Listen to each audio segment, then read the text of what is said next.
nk'uko mubibona mwakomeje no kubireba kuri televiziyo zanyu akazi mwaduhaye tumaze kugasoza nk'uko rero twari twabibemereye tugitangira twarebye ku bintu bitandukanye twarebye ku bwiza abakobwa bafite hanyuma kandi tugendera ku kuntu bagiye basubiza ibibazo twababajije noneho n'uburyo babyitwaragamo mu gusubiza burya gusubiza ni kimwe ariko n'uburyo witwara mu gusubiza nacyo ni ikindi noneho byose turabihuza tubihuriza hamwe nk'uko rero twari twabivuze bigitangira buri mukobwa muri aba ngaba 37 twamubonagamo umukandida rwose wa Miss Rwanda hanyuma rero tugendera kuri ibyo turaganira tureba ababa bahize abandi binyuriye muri ya ntambuko binyuriye mu kuntu basubije binyuriye no mu buryo bitwaye ibyo tubashyikirije rero twabyemeranyijeho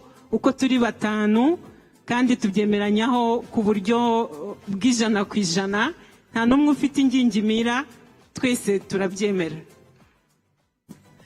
arakoze cyane Emma Claudine muri aka kanya tugiye kubona nabahe bakobwa 20 bagomba kwerekeza muri boot camp ariko muri aka kanya Tafi. Absolument. Alors, nous allons appeler les 20 filles qui vont partir en bootcamp et qui seront les finalistes pour Miss Rwanda 2021. Chacune qui sera appelée sur son numéro viendra ici devant et recevra son pass de la part de Miss Jolie qui les attend juste ici. Alors, nous allons commencer avec les 2 filles qui ont été votées par vous, par SMS. Toutes ont reçu différents votes, mais 2 ont reçu le plus grand nombre de votes. La première fille, donc, qui passe à la phase finale de Miss Rwanda 2021 grâce au vote, est le numéro 11, Kabagena Laila. Numéro 11. Bienvenue, félicitations. Elle va recevoir son pass de la part de Miss Jolie.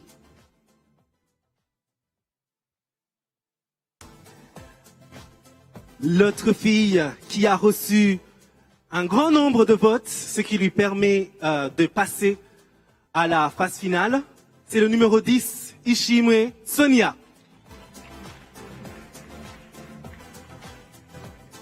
Ishimwe Sonia sera donc pendant ces 2 prochaines semaines dans le bootcamp qui la prépare pour la finale de Miss Rwanda qui se tiendra le 20 mars.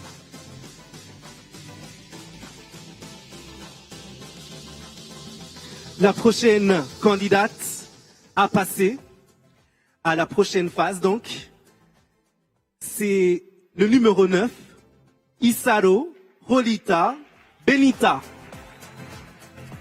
Elle porte le numéro 9. Nous sommes en train de découvrir déjà les 18 qui ont été votés par ce juge, qui ont passé donc le test devant les juges, le test d'éloquence. Il faut recevoir votre passe de la part de Jolie. Votre passe, ne l'oubliez pas. Isaro Rolita Benita. La prochaine candidate est le numéro 35. Ouassé Fiona.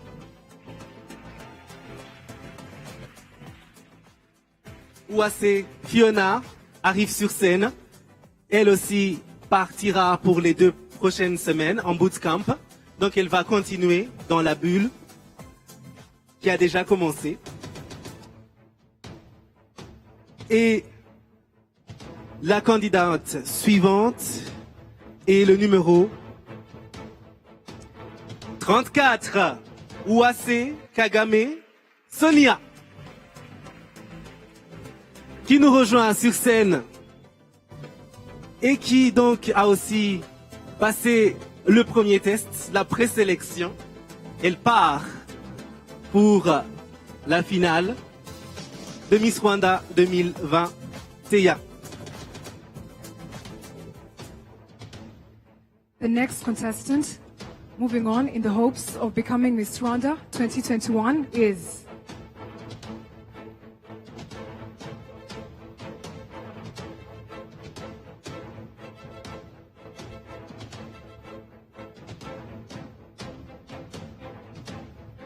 Contestant number 32, Ngusi Linda.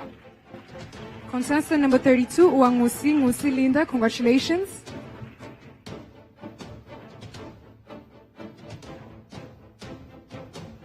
Yes, that is contestant number 32, Ngusi Linda, moving on in the hopes of becoming Miss Rwanda 2021.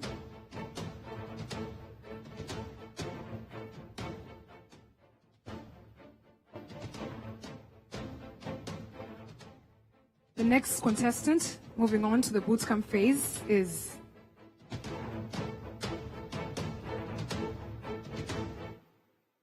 contestant number 29, Umutoni Wase Sandrine. Congratulations, contestant number 29, Umutoni Wase Sandrine.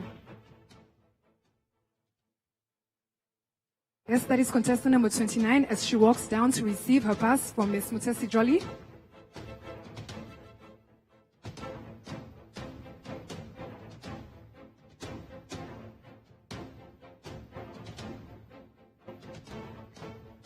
The next contestant, moving on in the hopes of becoming Miss Rwanda 2021 is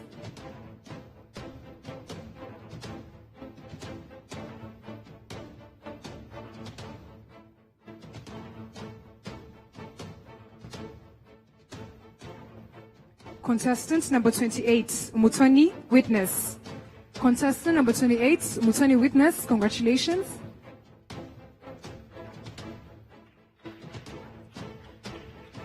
Yes, that is contestant number 28, Umutoni Witness. As she walks by to receive her pass, congratulations.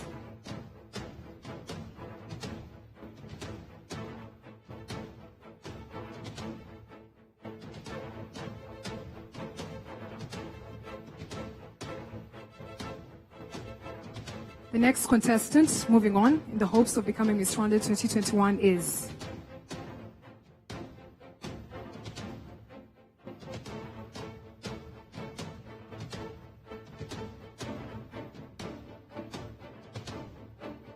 contestant number 27, Mutesi Lea.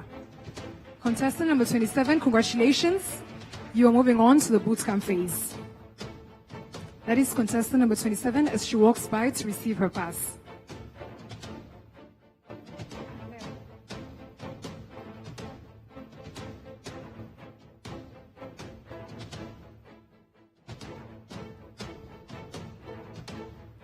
The next contestant, moving on into the bootcamp phase, is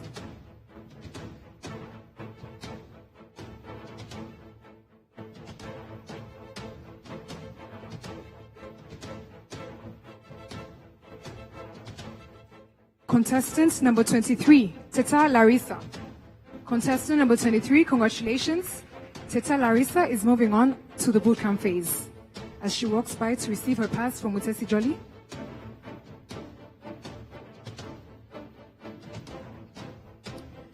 ni Miss Rwanda 2021 abakobwa bamwe bazi kujya kuri stage, hari abandi bagomba kuyijyaho kugira ngo twuzuze umubare w'abakobwa 20 bagomba kwerekeza muri bootcamp ibyumweru 2.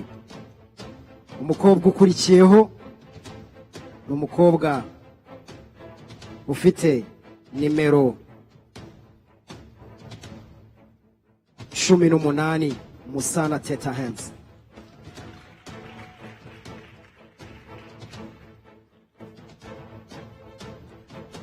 Aratambuka imbere afate pase, Johnny arayimushyikiriza.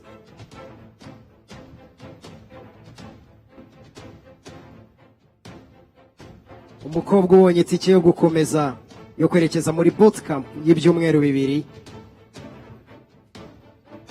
afite nimero 19, Musango Natalie. Aratambuka imbere afate pase ye.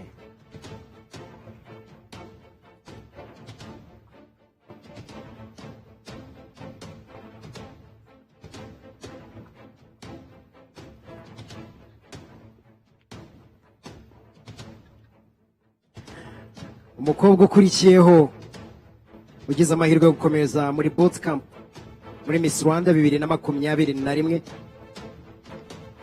yambaye nimero 14 Kayitare Isheja Mohela.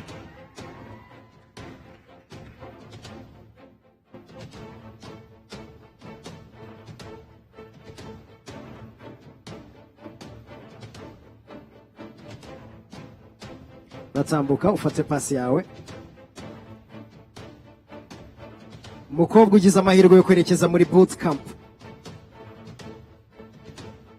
yambaye nimero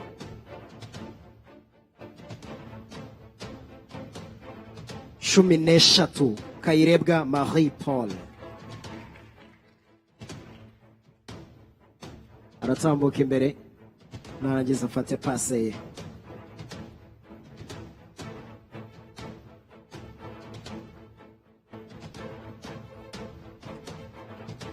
Umukobwa ugize amahirwe yo gusanga abandi bakobwa bari kuri stage bagize amahirwe yo kwerekeza muri bootcamp y'ibyumweru 2 muri Miss Rwanda 2021 yambaye nimero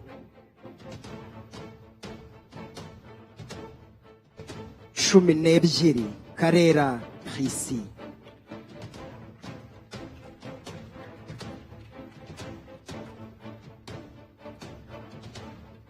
Aratambuka imbere narangiza afate pase.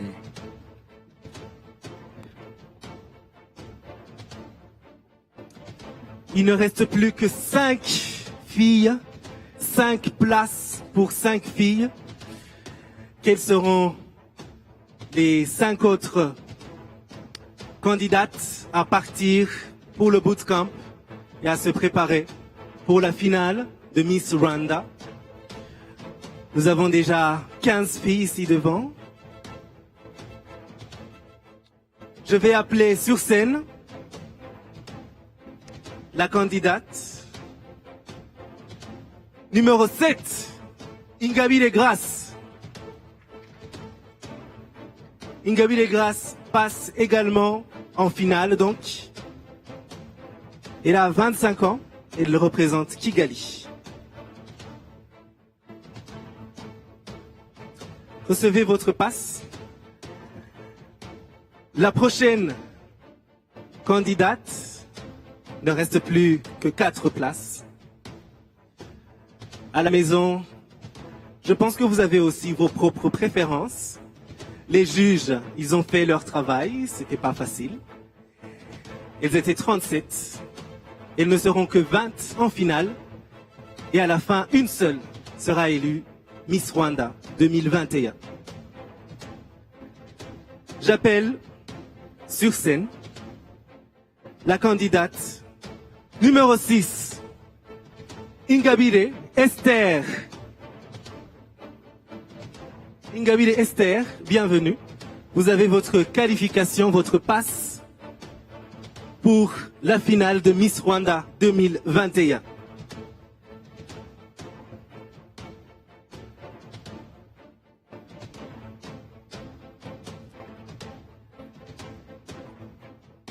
Only 3 spots left. Who are the last remaining 3 contestants moving on in the hopes of becoming Miss Rwanda 2021? The next contestant moving on to the bootcamp phase is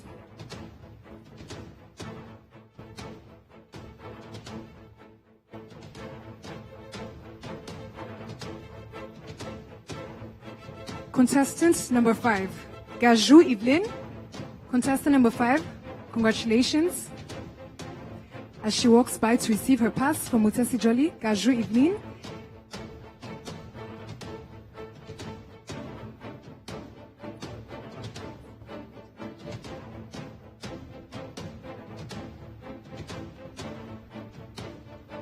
The second last contestant moving on in the hopes of becoming Miss Rwanda 2021 is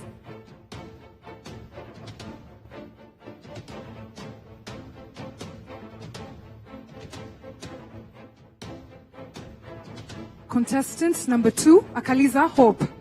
Contestant number 2, congratulations. Akaliza Hope, you are moving on to the bootcamp phase. Congratulations.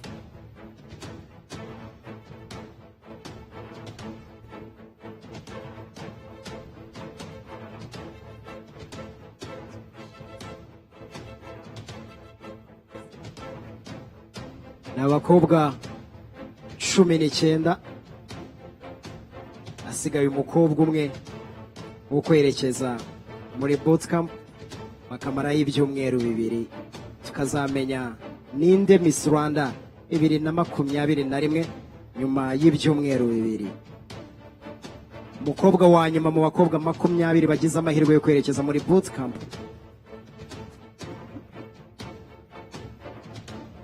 afite nimero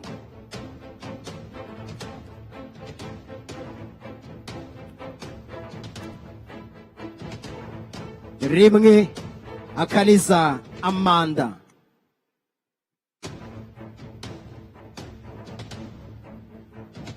Aba nibo bakobwa 20 bagomba kwerekeza muri bootcamp bakamarayo ibyumweru 2.